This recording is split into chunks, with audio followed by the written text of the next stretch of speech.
Buenos días a todos, bienvenidos a este sexto webinar que organizamos la Fundación ONCE y la Fundación Legalitas.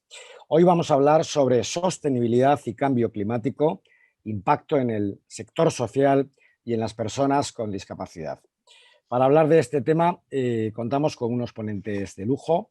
En primer lugar va a hacer la introducción institucional mi buen amigo Fernando Riaño, que es el director de Responsabilidad Social Corporativa y Relaciones Institucionales del Grupo Social 11. Y en la mesa vamos a tener a tres grandes expertos. A Joaquín Garralda, presidente de SpainShift, a Eva Pereira, abogada en Legalitas, y a Carla Bonino, que es la responsable de la unidad de RSC y sostenibilidad de la Fundación ONCE. En el año 2015, las Naciones Unidas, la ONU, aprobó la Agenda 2030 sobre el desarrollo sostenible, una oportunidad para que los países y sus sociedades emprendan un nuevo camino con el que mejorar la calidad de vida de todos los ciudadanos del planeta, sin dejar a nadie atrás, o al menos ese es el objetivo de esta Agenda 2030.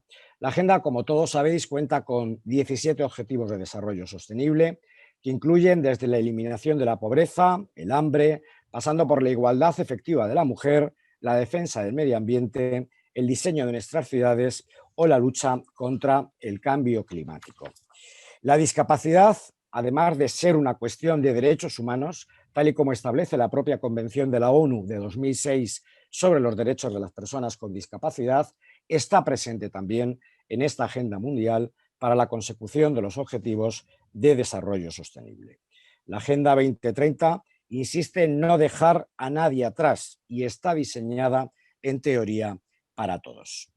Pero la irrupción de la COVID-19 no solo está suponiendo un reto para los sistemas sanitarios y las economías de todo el mundo, sino que está acelerando las acciones para la lucha contra el cambio climático y la transformación digital.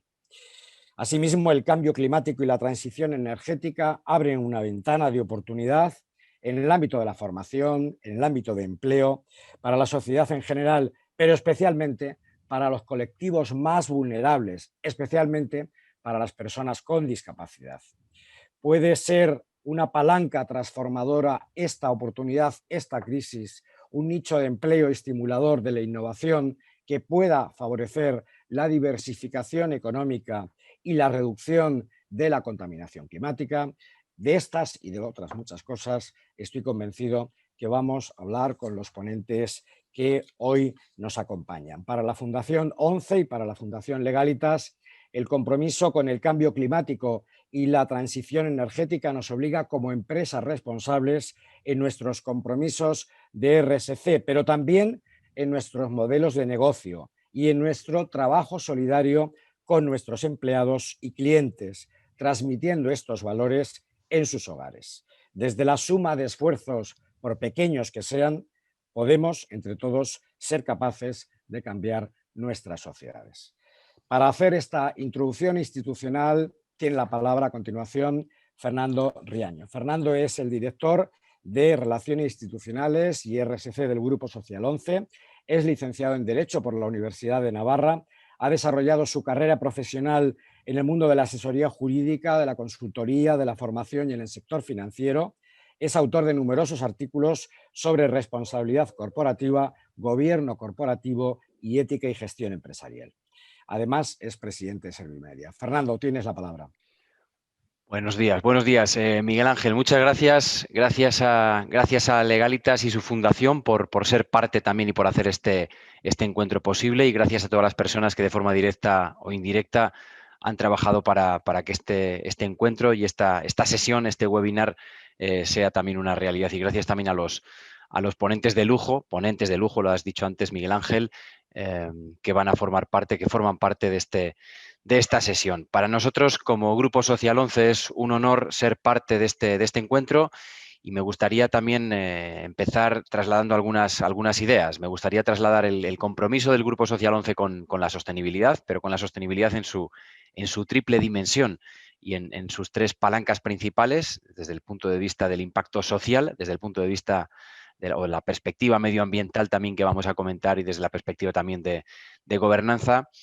o de todo lo que hay alrededor del gobierno corporativo. Me gustaría también destacar la relevancia, todo lo que hay alrededor desde el punto de vista político, regulatorio, de la inversión también, en la temática de este desayuno, de este encuentro, de este desayuno virtual, de este encuentro eh, entre Fundación ONCE y Fundación Legalitas acerca de la sostenibilidad y el cambio climático, el impacto en el sector social y en las personas con discapacidad, que es mucho y es muy variado, además también yo creo que más diverso, lo has comentado antes, Miguel Ángel, más diverso y más complejo desde el punto de vista del análisis en esta realidad post-COVID-19 o durante lo que hemos vivido durante la pandemia. Me gustaría también referenciar o hacer mención de la importancia de algunos elementos que tenemos en este contexto que nos afectan a todos, como son el Pacto Verde Europeo y el impulso también de la recuperación con esa perspectiva verde, medioambiental. Yo creo que esto ya forma parte, quien tuviese en algún momento alguna duda sobre este asunto, creo que es una realidad que vino y ha venido para quedarse. Y yo creo que de la parte más anecdótica que podía pensar alguien o temporal, que también hubo quien planteaba esta realidad alrededor de la sostenibilidad, pues la realidad es muy diferente y ahora tenemos una perspectiva estratégica. O dicho de otro modo, la sostenibilidad forma parte de la agenda de las organizaciones, de todas las organizaciones, también desde la perspectiva social. Quiero poner en valor esta colaboración entre la Fundación Legalitas, entre Legalitas y su fundación y la Fundación ONCE, el Grupo Social ONCE, y me gustaría también hacer referencia a algunas de las actuaciones que se han llevado a cabo. Por ejemplo, la campaña que se llevó en relación con el deporte en España, el deporte español por la seguridad en Internet. Ganamos todos, fue el lema que se creó también en colaboración con la Fundación Deporte Joven del Consejo Superior de Deportes y la Fundación Legalitas para concienciar a los más jóvenes sobre el uso responsable de Internet y también de las nuevas tecnologías. Hemos colaborado también en diferentes ocasiones en la difusión a través de redes sociales del Día de Internet Seguro.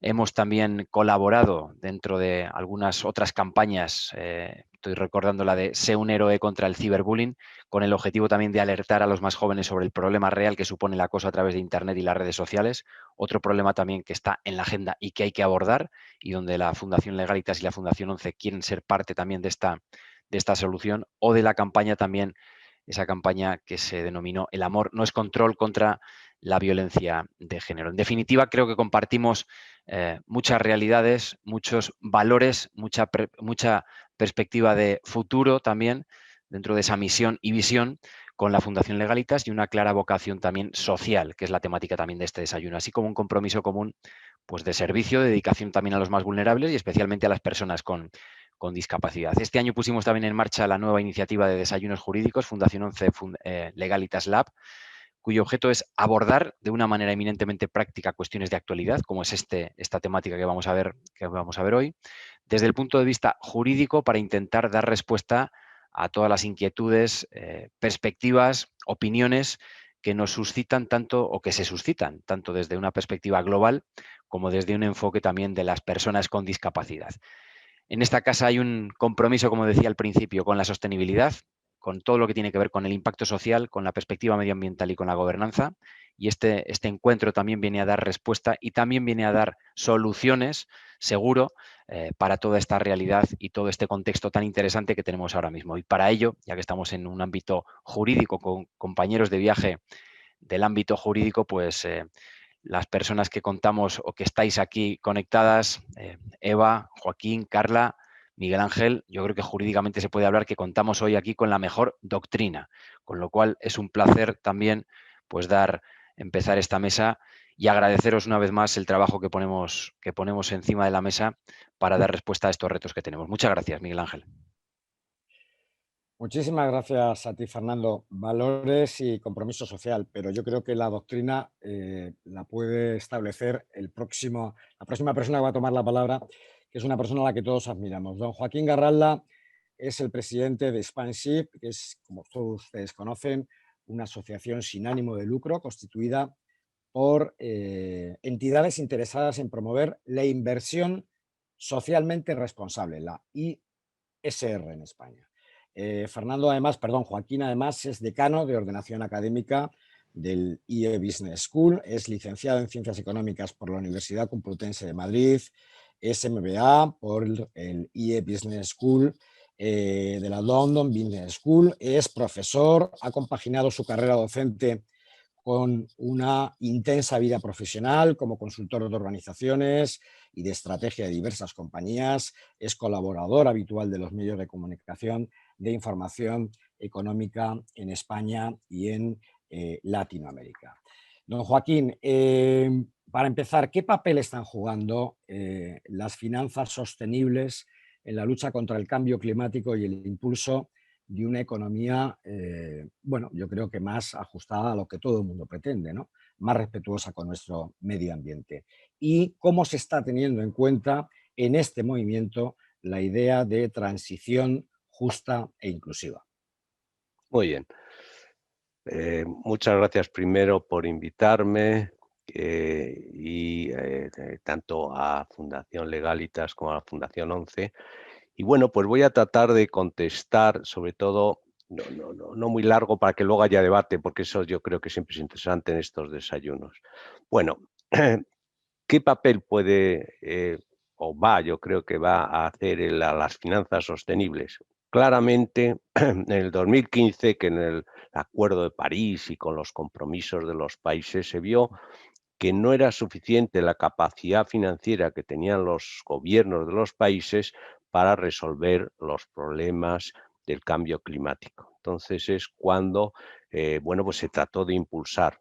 En el 2018, en Europa se hace el Plan de Acción de las Finanzas Sostenibles, que es un plan de acción que tiene varias piezas, pero fundamentalmente es para atraer a capitales que se preocupen de ese tipo de inversiones y no solo atraerlas en el sentido de que unos cuantos, sino incluso orientar el flujo de nuevos entrantes, de nuevos ahorradores que quieran invertir, que las redireccionen hacia aspectos que traten de resolver el tema del cambio climático. Bueno, pues quizá lo que, no sé si luego hablaremos un poco, pero una de las piezas claves de ese plan de acción es la taxonomía. Por supuesto, está dentro del New Deal, del Green Deal, perdón, del acuerdo de verde, pero la taxonomía, en breves palabras, lo que trata es de que todos hablemos con el mismo idioma, que es el que yo creo que es importante.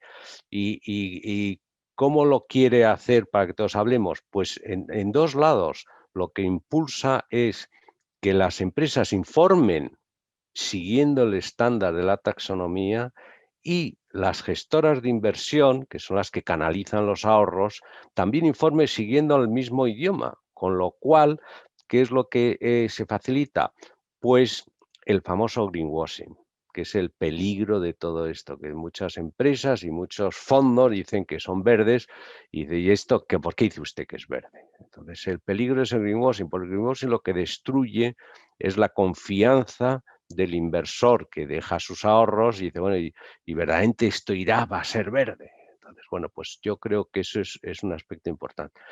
Se está evolucionando, curiosamente yo creo, y además conociendo el tema jurídico que estamos hablando, curiosamente es una ley muy dinámica, es una ley, es una serie de directivas y regulaciones que se está haciendo, pero es muy dinámica porque no se ha querido decir, bueno, ya está completa y esto lo coja y entero el paquete, sino que se está yendo y entonces se ha empezado por la parte verde, la parte medioambiental y se han establecido 6 objetivos, pero la taxonomía por ahora solo va a 2 objetivos, al de reducción, el de eficiencia energética y luego el de transición. Pero también hay un tema a medio plazo, que luego supongo que hablaremos también, que es el tema social, ¿eh? Y entonces ahí la taxonomía social todavía no está realizada y, bueno, pues como digo, la Unión Europea considera que puede ir cambiando y sobre todo incluso puede ir echando para atrás cosas que al principio ha dicho, que eso es muy interesante. Es decir, nosotros a través de SpainShift estamos muy conectados con Bruselas, que es Euroshift, donde están todos los europeos, y hay muchísimas consultas para decir, oye, ¿qué pensáis de esto? porque es que se está construyendo. Y entonces ahí, en vez de tener un poco la soberbia, de decir yo soy el regulador y hago lo que quiero, pues no, vamos a ver, yo soy el regulador, pero usted es la gestora, usted es la empresa, que esta idea que proponemos, ¿cómo ven ustedes? Insisto, hay un periodo de consultas públicas, incluso de reconsideración del éxito de alguna de las medidas anteriores que ha pasado. Por lo tanto, eso podemos decir con respecto al tema medioambiental. Hablaremos después, pero sí había unas partes de la segunda pregunta, que es no dejar nadie atrás. Eso es muy relevante y está desde el principio. Y entonces la taxonomía social va a tener mucho que ver con eso. Yo matizaría una cuestión que es muy, considero que es interesante. La taxonomía en general, el tema medioambiental es para reducir CO2, reducir vertidos, preocuparse del tema de la biodiversidad, pero siempre hacia reducir el impacto normalmente de la empresa y de las personas que tenemos sobre nuestro entorno. Pero en cambio, desde el punto de vista social, es hacer mejor. O sea, que en vez de ser negativo, que podríamos decir lo positivo es reducir, ahora no, aquí lo positivo es aumentar. Es decir, preocuparse más de algunos colectivos, preocuparse más de algunas personas que están en sectores que van a verse claramente por los temas medioambientales afectados, pues es no dejar nadie atrás, que yo creo que está bien representado con esa frase. Bueno, si es difícil, está siendo difícil el tema medioambiental, el tema social va a ser mucho más difícil. Pero lo que sí puedo decir es que está en el espíritu de todo lo del el Green Deal, el acuerdo medioambiental, y veremos muchas normas que tratarán de unir. Es muy difícil, la Unión Europea son muchos países y que están en muy distinta situación, pero la Comisión Europea está decidida a hacerlo. Y bueno, pues luego es solo como introducción, luego hablaremos más detalles y ya dejo la palabra. Gracias, Miguel Ángel. Joaquín, ¿tú no crees que la taxonomía, esto es importante, ¿no? Que Sí, seamos sí. capaces de hablar el mismo idioma, porque a veces da la sensación por nuestro responsable tipo, ¿no? Es decir, que parece como que no hablamos el mismo idioma y yo creo que es centrar un poco también el objetivo de qué queremos, ¿no? Sí. Qué deseamos, qué modelo de sociedad deseamos y teniendo claro más o menos qué modelo de sociedad deseamos, podemos converger, pero a veces da la sensación de que efectivamente hablamos diferentes idiomas, aunque hablemos el castellano. Bueno, nuestra siguiente invitada es Eva Pereira. Eva es abogada, es licenciada en Derecho por la Universidad de Vigo y ha ejercido su carrera profesional especialmente en los temas del derecho administrativo en materia de responsabilidad patrimonial, urbanismo y medio ambiente. Eva, para situarnos un poco, cuáles son los objetivos más destacables de la Ley de Cambio Climático y en qué medida nos afecta? Buenos días, Miguel Ángel, muchas gracias. Y bueno, señalar en primer lugar que los objetivos fundamentales de esta ley, desde luego desde el punto de vista jurídico, entiendo que es ser el instrumento jurídico que sirva de medio para que España consiga cumplir con sus compromisos internacionales derivados del Acuerdo de París. Se establece ya cuáles son esos objetivos en el artículo 1 de la propia ley. De acuerdo, y para ello se establecen dos fechas clave o fundamentales que son, en primer lugar, el año 2030, cuando España deberá reducir en un 23% las emisiones de gases de efecto invernadero con respecto a 1990, y otra fecha que es el año 2050, que se establece como tope o como año máximo para alcanzar la neutralidad climática. Esto es que el país solo pueda emitir los gases de efecto invernadero que puedan ser absorbidos por los sumideros, bien sean sumideros naturales, bosques, océanos o sumideros artificiales, pues ciertos productos químicos o tecnologías que sean capaces de absorber y capturar el dióxido de carbono. Dicho esto, el objetivo fundamental desde mi punto de vista, el objetivo fundamental de esta ley desde el punto de vista jurídico es adaptar el marco jurídico actual a una nueva realidad que tiene en cuenta en todos los sectores y ámbitos que hay que combatir el cambio climático, que hay que reducir la emisión de gases de efecto invernadero. Y de ahí hay que señalar la importancia que tiene la vocación de esta ley de ser heterogénea, transversal, porque tiene que afectar a todos los sectores y ámbitos. Tiene que dar, digamos, un vuelco en este ámbito, ¿no?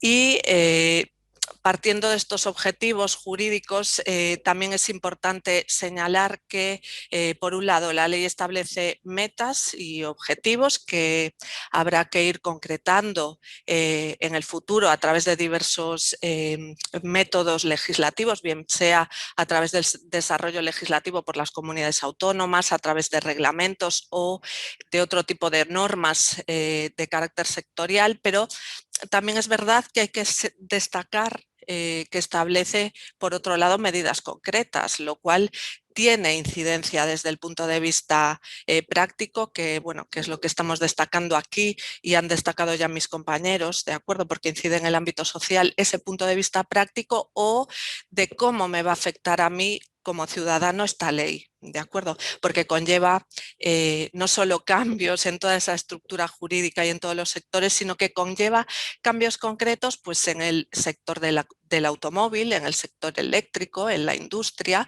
o por poner un ejemplo que a mí me parece muy concreto y que afecta directamente al ciudadano, pues la ley recoge, por ejemplo, una modificación directa de la ley de propiedad horizontal con el fin de facilitar las instalaciones fotovoltaicas de autoconsumo en las comunidades de propietarios.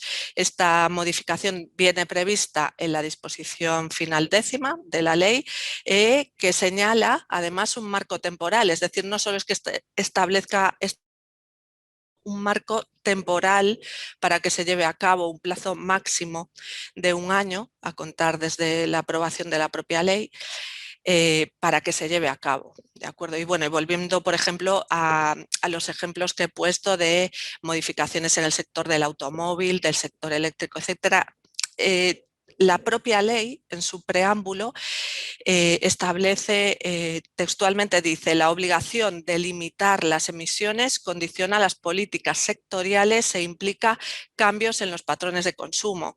Entiendo, pues, por ejemplo, en el ámbito del automóvil, en la ley se prevé un marco temporal hasta 2040 y se establece que a partir de ese año únicamente podrán existir en el mercado automóviles eléctricos. Por lo tanto, pues en ese sentido, el ciudadano ya lógicamente va a haber modificado su patrón de consumo, puesto que no va a tener la opción de comprar un vehículo que no sea eléctrico, por ejemplo.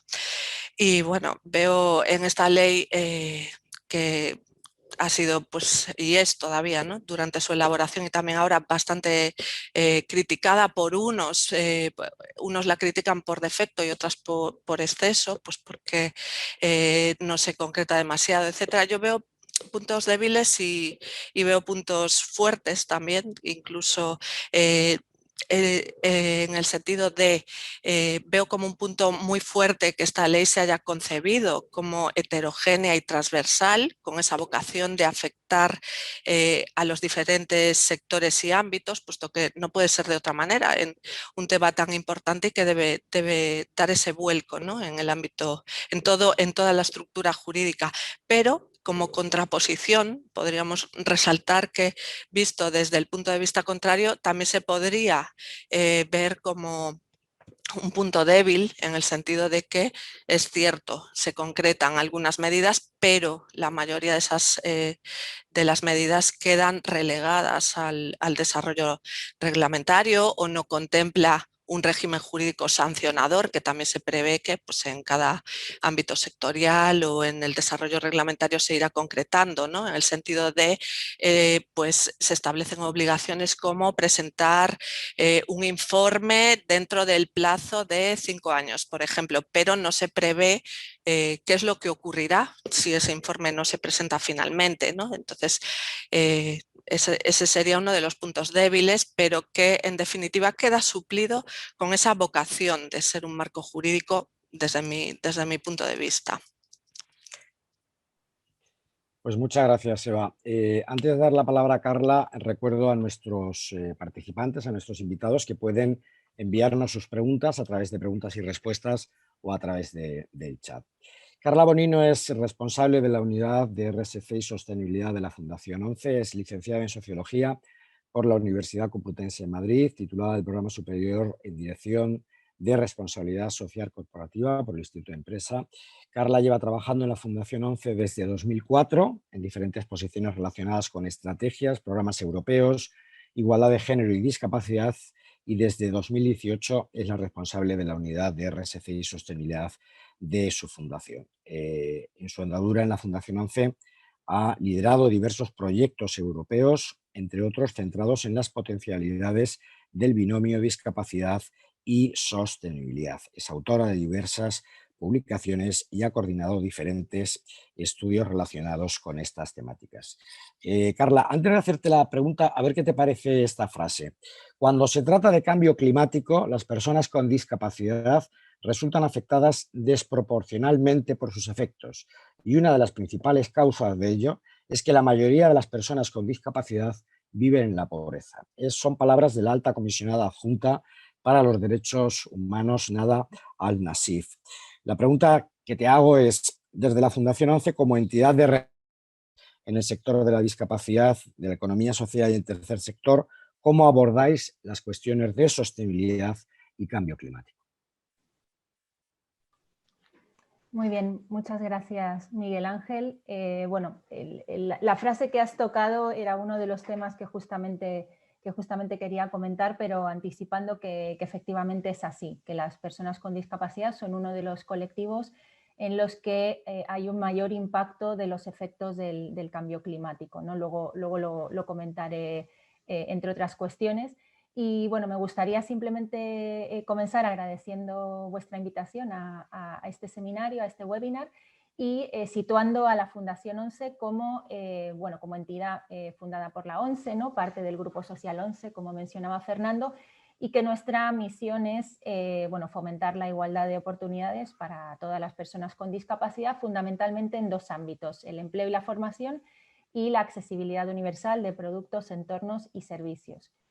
Dicho esto, nosotros como organización que forma parte del entramado social y, como tú comentabas, ¿no? Referente en este terreno, y que además desarrollamos nuestra actividad en alineamiento con la Convención de la ONU sobre los derechos de las personas con discapacidad, bueno, pues lo que ocurre es que nuestra labor se está desarrollando en un contexto cambiante, aceleradamente cambiante, y en el que, bueno, podemos destacar dos palancas, ¿no? Una es la de la digitalización, de la que hoy no hablaremos, y la otra es la transición hacia una economía verde, ¿no? Que además dos tendencias que están siendo catapultadas todavía más a raíz de la pandemia.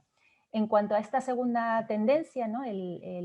Una transición hacia una economía más sostenible ambientalmente, nosotros, bueno, pues hemos integrado en nuestras estrategias este hecho que comentaban los ponentes anteriores, ¿no? Que especialmente a partir de 2015 la sostenibilidad ambiental, el cambio climático, la transición hacia una economía descarbonizada. ¿Me escucháis bien? Porque me pone que mi conexión es inestable. ¿Sí? Te escuchamos bien, ¿eh, Carla? Perfecto, gracias por la confirmación. Bueno, pues como decía, ¿no? que especialmente a partir de 2015, la sostenibilidad ambiental, el cambio climático, la apuesta por la economía baja en carbono, la economía circular, pasan a ocupar el primer puesto, ¿no? O uno de los primeros puestos en las agendas internacionales, y esto está transformando nuestra sociedad y más lo hará en el futuro. Esto cambia nuestro contexto de actuación, ¿no? Como mencionaban los ponentes anteriores, pues elementos como el Acuerdo de París, los Objetivos de Desarrollo Sostenible, el Pacto Verde Europeo, los esfuerzos, planes y fondos para la recuperación, todo el movimiento de finanzas sostenibles e información no financiera que apuntaba Joaquín, y bueno, en España, como comentaba Eva, la Ley de Cambio Climático como uno de los mayores exponentes. Este es el contexto en el que nos encontramos, y luego tenemos nuestro universo de actuación, ¿no? Nuestro colectivo, que son las personas con discapacidad. bueno, es bueno tener en cuenta, ¿no?, las características de este colectivo, también vinculado, Miguel Ángel, a la frase que tú comentabas al principio. Las personas con discapacidad se les suele llamar la minoría más grande del mundo, ¿no? Son 1.000 millones de personas en el mundo, 87 millones aproximadamente en la Unión Europea y casi 4 millones de personas en España.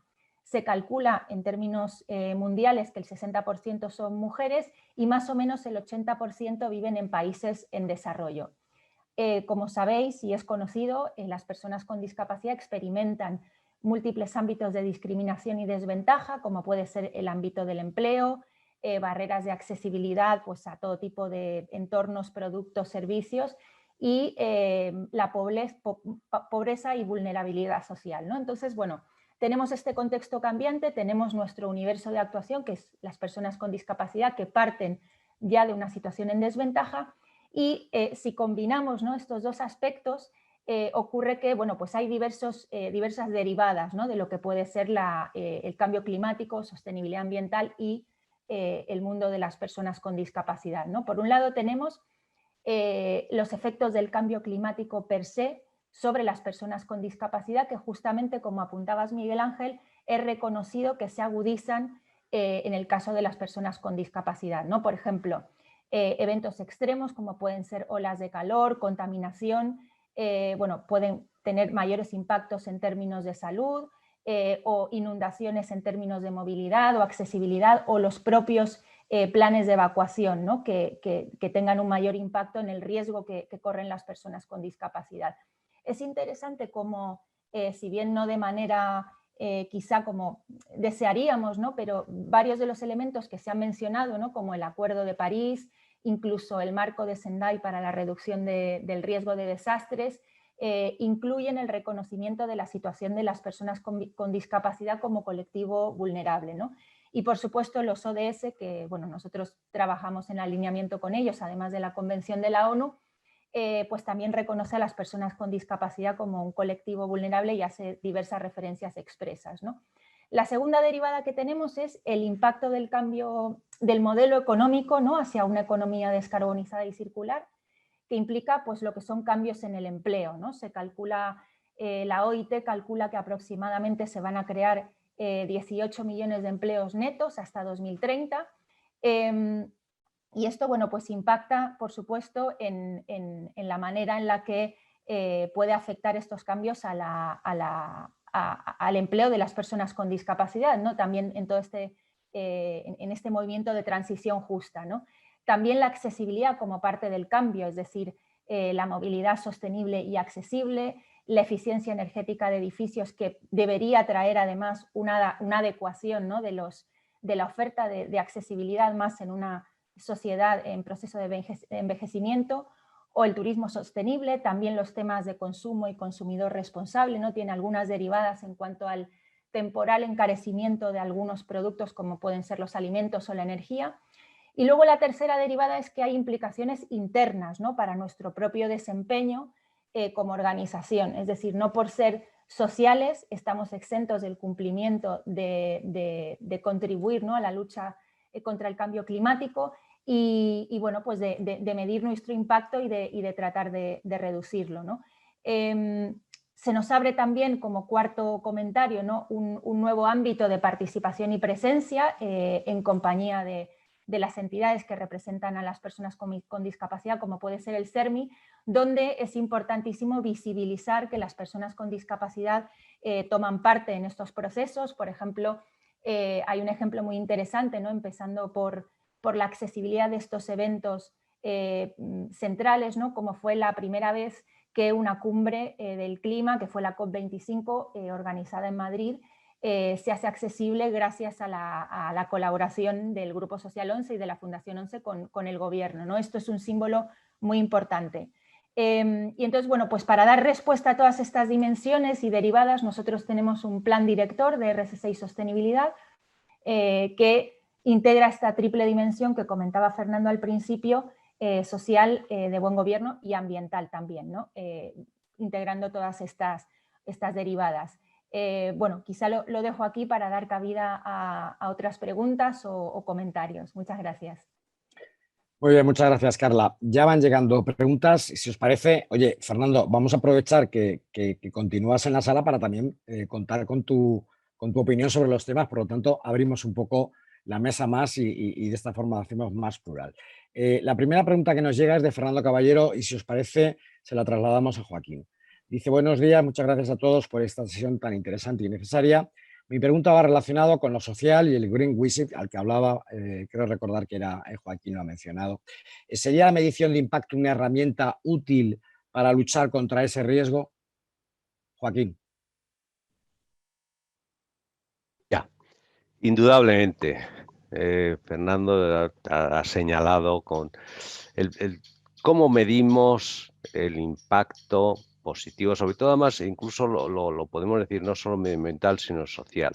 El medioambiental a veces es fácil de medir en cuanto nos pongamos de acuerdo con los estándares y ahí parece que se están acercando, pero en el tema social ahí las mediciones son bastante complicadas, sobre todo porque hay que tener en cuenta que muchas veces cuando se quiere mejorar a esos colectivos no solo se trata de decir que le ha arreglado hoy y mañana, sino cómo mejora dentro de un año, cómo mejora su entorno dentro de 3. Y entonces eso es una variable de la dimensión temporal que complica mucho más. Pero es la que se está haciendo esfuerzos, es medir no solo, pues esto es para atender las necesidades de, como ha comentado antes Carla, pues en algunos productos que les va a afectar más, que le va a subir más el precio, no solo decir, bueno, pues voy a resolver para que no se le suba el precio, que le voy a financiar, no, sino decir, y cómo eso también luego sirve para que su estado más general, su capacidad para encontrar empleo, etcétera, pues se vaya haciendo. Entonces, esto es el reto, desde luego, hacer la medición del impacto y teniendo en cuenta el impacto no solo en la corto, sino en la medio y largo plazo, será una magnífica herramienta para dar confianza y de que el greenwashing pues se disminuya, en el sentido que la gente no considere que hay tanto greenwashing. Gracias, Joaquín. Si me permites, Miguel Ángel, sí, claro.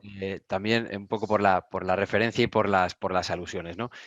Fíjate, me parece muy interesante la pregunta y yo creo que es extensible a todo lo que tiene que ver con la sostenibilidad. La pregunta hacía referencia al greenwashing, yo creo que esto es extensible al social washing y otros aspectos también en el ámbito de la sostenibilidad. Uno de los retos principales es no solo ya la medición, sino la medición para la gestión, pero el primer paso es la medición. Creo que también uno de los retos a los que nos enfrentamos ahora mismo son el famoso reto de los rankings, ¿no? De los rankings y los estándares, o los diferentes estándares que hay alrededor también de la sostenibilidad, donde, bueno, pues hay que ver las fuentes de verificación, hay que ver el dato, pero hay que ver sobre todo el origen de esos datos y el concepto que hay alrededor de todos estos datos, ¿no?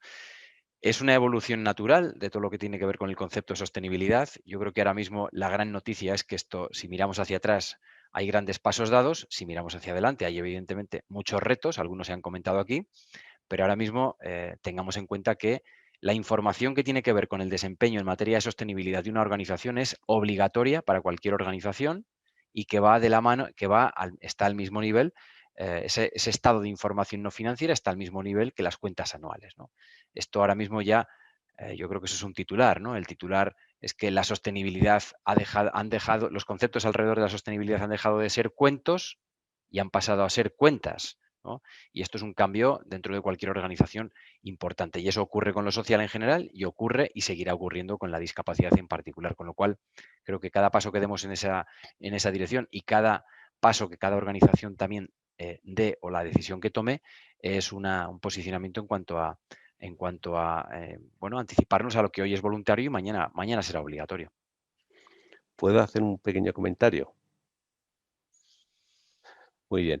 No, precisamente con lo de cuentos y cuentas, es decir, refiriéndose sobre todo a la ley española de los estados de información no financiera, lo que es interesante es que la Unión Europea ha cambiado el nombre. Antes decía de información no financiera y ahora dice información.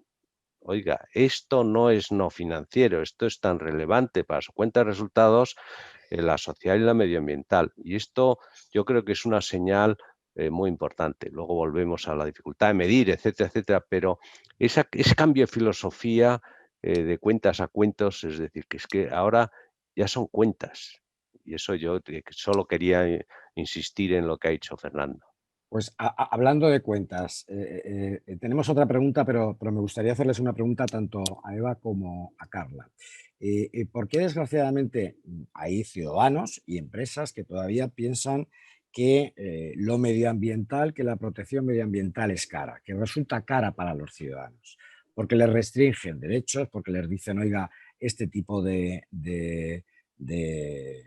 carburante es contaminante y por tanto tiene que buscar otra alternativa, este tipo de instalación de aparato electrodoméstico no vale y tiene que decir, ¿por qué no hemos sido capaces de trasladar que esa visión cortoplacista bueno, pues nos conlleva al fracaso, es decir, y estimulamos, también un poco sería la pregunta en concreto para Eva, ¿no?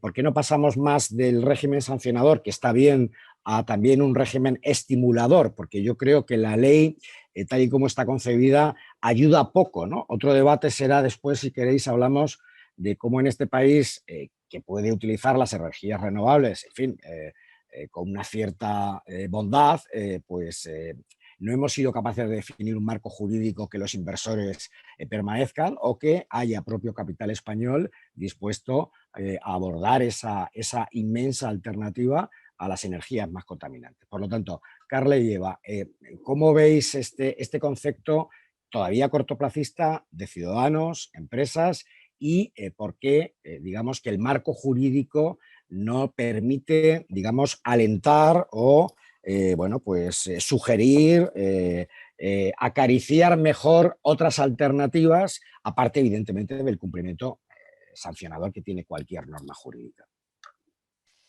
Yo, si me permitís, creo que ahí volvemos a la importancia de lo que tiene de marco jurídico esta ley, la importancia que tiene del vuelco que tiene que dar y cómo tiene que afectar a los diferentes sectores.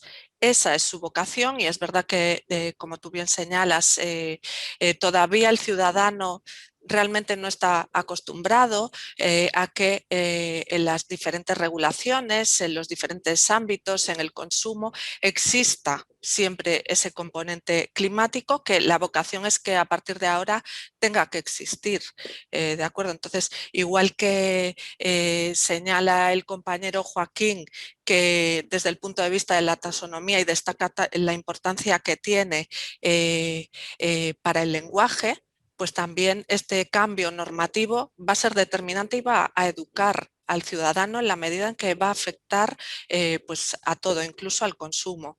Yo creo que desde ese punto de vista sí que tendría, si finalmente se consigue elaborar ese desarrollo, tendría futuro, ¿no?, esta ley. Carla. Sí, por mi parte me gustaría resaltar digamos, cambiar un poco el foco, que bueno, puede ser cierto, ¿no?, que haya ciertos desajustes a corto plazo, ¿no?, quizá a medio, bueno, en el impacto que pueden tener los cambios, ¿no?, desde un punto de vista negativo, digámoslo, ¿no?, en cuanto, como decías, ¿no?, el precio de determinadas cuestiones o restricciones a lo que se pueda considerar la libertad de adquisición y uso de determinados productos y demás. Yo quizá pondría el foco más en cuánto nos puede costar no hacer esto, ¿no? Y que además tenemos un pacto generacional, ¿no?, que no hemos venido, la generación que está ahora mismo en las instituciones, en el poder, no hemos venido para utilizar el planeta y terminar con él, ¿no?, sino que bueno, pues la generación siguiente lo va a heredar y la idea es que siga así, ¿no? Entonces, yo creo que es más bien el cuánto nos va a costar no hacerlo de otra manera, ¿no? Evidentemente, si pensamos a 5 años vista, pues yo puedo contar una anécdota del ámbito personal. Yo como biológico, orgánico, ecológico, como queramos llamarlo, y es más caro, lo puedo decir abiertamente, ¿no? Entonces, evidentemente hay cuestiones ahí, ¿no? Pero yo creo que el no hacerlo confío en que habrá ajustes, ¿no? En todo este tiempo para que realmente es que no hay otra salida, ¿no? Y lo vemos en la sensibilización de las generaciones más jóvenes, donde esto no es un tema discutible, ¿no? Donde el cambio climático está ahí, va a haber escasez de agua, hay zonas de la Tierra que se van a desertificar, incluida nuestro país, va a haber emigraciones, o ya las está viendo, ¿no? Por causas del cambio climático, de desastres, y es que esto está ahí, no es una transacción que podamos hacer con la realidad que nosotros mismos hemos creado. El coste de no hacer nada o de seguir haciéndolo mal es lo que probablemente tenemos que insistir, ¿no? Y yo creo que también, como tú apuntabas, en la educación, ¿no? Las generaciones más jóvenes son las que nos enseñan probablemente más el respeto medioambiental. Ya tenemos varias preguntas. Si os parece, la primera para Joaquín. Irene Tejada nos dice: buenos días y muchas gracias por enseñarnos tanto. ¿Podéis darnos vuestra opinión sobre las iniciativas de Co-11? Parece que les debería aplicar más normativa más allá de la LPH y que pueda suponer una mejora en la calidad de vida de sus participantes si está bien regulado. Joaquín. ¿Estás mutado, Joaquín? Joaquín, estás mutado. Perdón. Lo que pasa es que me ha parecido más una afirmación que una pregunta. Bueno, está formulada como pregunta la primera parte, la segunda es más afirmación, efectivamente. Claro, entonces, pues sí, comparto. Es decir, es que, vamos a ver, quizá hay una palabra que se usa muchísimo, es el tema sistémico. Pero es que es la realidad, es que todo está relacionado. Por ejemplo, los temas medioambientales, que son los que ahora todo el mundo está hablando y más la prioridad, pero es que, como se ha dicho al principio, afecta a distintos según a unas personas u otras. No es a todos igual y según las condiciones de que se parta, de pobreza o de con alguna discapacidad, pues afecta distinto. Y entonces es complicadísimo. Y entonces, pues hay que ir ajustando y sobre todo tampoco confiar en que solo sea una cuestión del regulador que con su capacidad pues contemple todo, sino que empiece a cambiar la cultura, la manera en que nos comportamos, nuestros valores para aquellos aspectos que todavía no están regulados, ya nosotros actuemos en esa línea. Antes se ha comentado el tema de los cambios en comportamientos. Es lo más difícil, pero es que son necesarios. Son necesarios. No es solo que va a haber una fe, bueno, pues van a estar financiadas las energías alternativas. Bien, eso está muy bien, pero es que hay otros comportamientos que son necesarios, aceptando que todo está relacionado. Y que a lo mejor tratar es que se nos olvida, pero el 2050 en neutralidad en carbono es un objetivo enorme. Y 2030, que está al lado, menos 55%, es impresionante. Entonces, eso solo se puede hacer con cambios en comportamiento. Y voy a hacer un ejemplo aquí de ciudades. Yo creo mucho en las ciudades porque tienen un proceso para tomar decisiones, para implantar normas mucho más rápido que los nacionales. París tiene un plan para el 2050, París ser neutro, que es, bueno, pues por supuesto ambicioso y sobre todo va mucho a detalles, pues tales como nuestra aceptación de lo que es confort en nuestras casas respecto a fríos y calores. Y eso ya no es, no, yo tengo dinero, me puedo pagar. No, es que esto tiene usted que aceptar que pues tiene que aislar, eso es lo primero, pero luego que tiene que usted preocuparse de reducir el consumo energético, tanto para el aire acondicionado como para el calor. Y hombre, en París no tienen problema de agua, pero habrá en unas ciudades que también dirán, bueno, pues que la ducha sea más corta, en fin.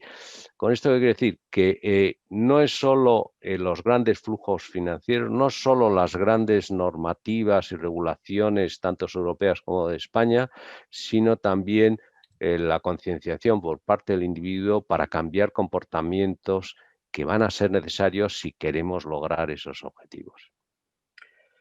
Es que las Smart Cities, estaremos de acuerdo, Joaquín, que precisamente sus retos para que sean Smart Cities deben ser más inteligentes y evidentemente más eficientes energéticamente, ¿no?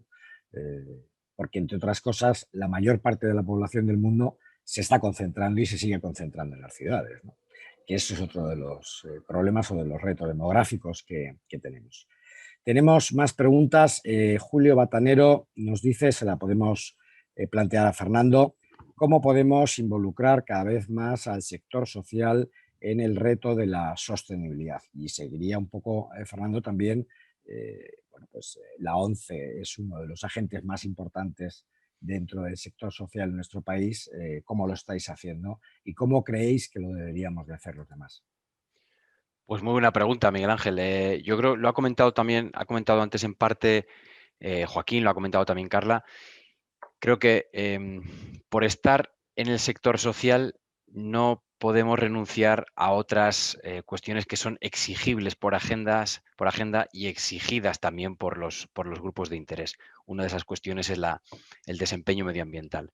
Nosotros como sector social tenemos que ser excelentes en todo, excelentes en el impacto social, excelentes en el desempeño que tenemos de ese impacto social, excelentes en nuestra perspectiva medioambiental o desempeño medioambiental y excelentes también en todo lo que hay alrededor de la gobernanza o el gobierno corporativo. Todo eso tiene que ver con la estrategia, todo eso tiene que ver con la parte más operativa y es sobre todo hacer que las cosas pasen. Y el hacer que las cosas pasen pues supone tener un plan director de sostenibilidad, supone tener un plan director que recoja todas las acciones alrededor de la sostenibilidad y tener un seguimiento al respecto. Y pasa también por otra cosa, creo, ¿no? Igual que cuando alguien quiere un consejo jurídico, pues acude a Legalitas, pues cuando alguien quiere ir de la mano o busca apoyo, conocimiento o busca experiencia también en el ámbito social, pues acude a los mejores, ¿no?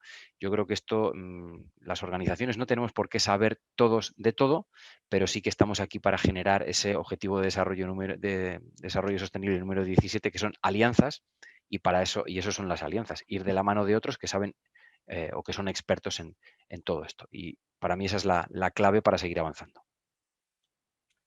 Eva, ¿en qué medida los fondos europeos, que son el maná caído del cielo, que todos estamos esperando en estos momentos, pueden coadyuvar a que los objetivos que marca la Ley de Cambio Climático, y que por tanto es la transposición de la normativa internacional y europea que nos hemos dotado los ciudadanos europeos, sea más efectiva o realmente su implantación sea más rápida?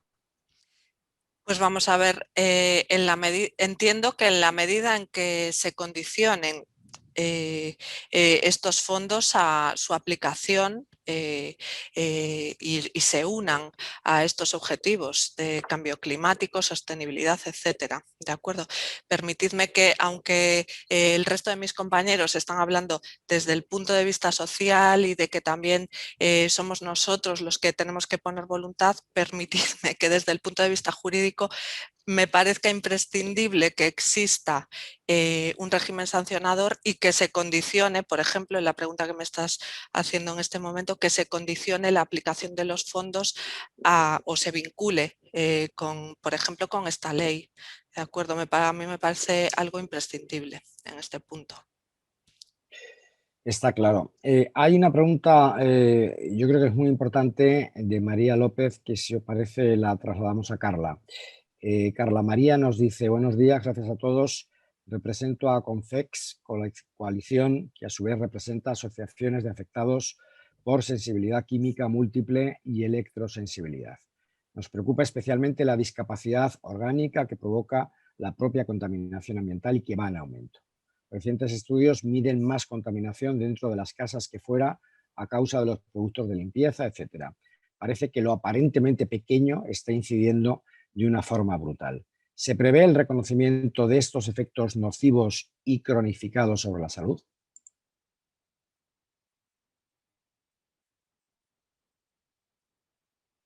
Carla. Bueno, muchas gracias por la pregunta, porque creo que pone sobre la mesa, yo antes hablaba, ¿no?, de de cómo los efectos, ¿no?, del cambio climático tienen un mayor impacto sobre personas que previamente tienen una discapacidad o determinado tipo de discapacidades, pero esto pone el foco en algo que también está ocurriendo, ¿no? Cómo el cambio climático es generador de posibles discapacidades, ¿no?, u otro tipo de enfermedades. Yo creo que esto, bueno, pues va a ir en aumento, este reconocimiento inevitablemente va a crecer. Bueno, ya por ejemplo, hay temas muy puestos sobre la mesa, ¿no?, que es la contaminación que reciben colegios, ¿no?, por ejemplo, donde están situados niños y además y niñas en una edad donde los pulmones se están formando, ¿no?, por decirlo de algún modo muy orgánico. Y bueno, pues todo esto evidentemente tiene además un impacto económico, ¿no?, de en qué medida si estamos causando perjuicios en la salud y el deterioro de personas que estaban inicialmente sanas, esto también tiene un impacto económico que se va a notar, ¿no?, y ya se está notando. Entonces yo creo que así como ocurrió con el tabaco, ¿no?, en su momento, en el que, bueno, pues se reconoció que quizá el impacto sobre la salud ya llegaba un momento que tenía unos efectos económicos tan negativos que había que ponerse a hablar del tema también en términos económicos. Yo creo que esto está llegando, ¿no?, en el caso bueno, pues de algunas cuestiones que ha mencionado la persona que pregunta. Y yo confío que esto sí que va a ir en aumento y en un reconocimiento. Muy bien. Joaquín, en el estudio La inversión sostenible y responsable en España en 2020, elaborado por la organización que presides, Expansive, se afirma que en 2019 se gestionaron 285.454 millones de euros, marcando una cifra histórica. ¿Cuál crees que es la perspectiva para el año que viene, si se va a mantener este crecimiento o cómo va a afectar la pandemia o cómo ha afectado la pandemia a estas previsiones? Bien. Bueno, primero, sí.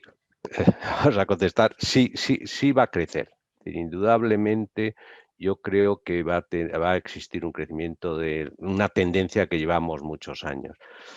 La pandemia, además, ha sido interesante porque al principio se pensó que como la salud de cada persona es mucho más cercana que el medio ambiente, así que es más etéreo, pues bueno, pues se pensó que iba, como quien dice, a quitar toda importancia a los otros temas como el medio ambiente. ¿Y qué es lo que se ha comprobado? Pues se ha comprobado que no, que lo que ha producido es una sensibilidad de las personas ante hechos que antes se consideran un poco, bueno, puede ocurrir, bueno, pues ante unos hechos que pueden ocurrir los ha visto más cercanos. ¿Y eso qué ha producido?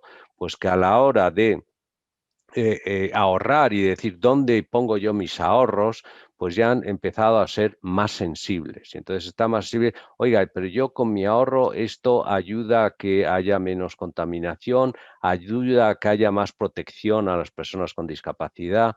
Bueno, pues eso empieza a ser. Y sobre todo a partir del año que viene, hay una disposición MiFID II europea, que a la persona que va con sus ahorros a un banco, por ponerlo sencillo, y que quiere decir, oiga, le van a hacer el famoso test de idoneidad para asegurar de que no ocurra como en años pasados que le ofrecían un producto financiero tan sofisticado que no sabía los riesgos que estaba incurriendo. Entonces ahora hay un test de idoneidad que le habla de su apetito del riesgo, por llamarlo de una manera, sus conocimientos, sus expectativas de cuándo va a necesitar el dinero, en fin, toda una serie de factores. Bueno, pues a partir del 22 van a tener que preguntar, ¿usted qué piensa del término de la sostenibilidad a la hora de invertir sus ahorros? Y le van a preguntar, con lo cual habrá personas que no lo habían pensado y que le dirán al gestor de sus inversiones, hombre, qué interesante, pero es menos rentable. Y dirá, no es menos rentable, porque no es menos rentable. Y entonces ahí lo único que pasa es que va a exigir un enorme esfuerzo por parte de las instituciones financieras para formar a las personas que hablan con los ahorradores, que va a ser un esfuerzo enorme, pero van a tener que hablar de unos temas que no eran los de antes, de rentabilidad, riesgo, crecimiento, liquidez, sino que ahora les van a tener que hablar también de sostenibilidad. Entonces el diálogo va a ser más difícil, pero eso sí va a empezar incluso a ayudar a que lo que han notado en la pandemia de que a mí también me afecta, pues cuando yo ahorro, pues también yo afecto.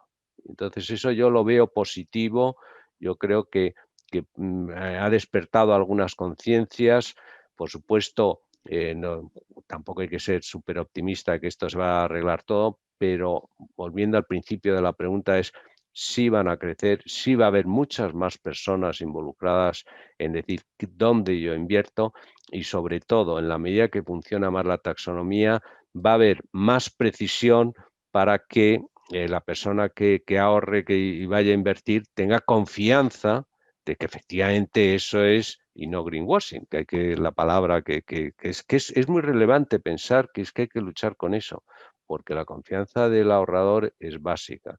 Bueno, Perdón un segundo, y el analista que hace los análisis de las empresas tiene que tener unas herramientas para decir, lo estoy midiendo y estas son las diferencias con el mismo metro. bueno, pues muchas gracias.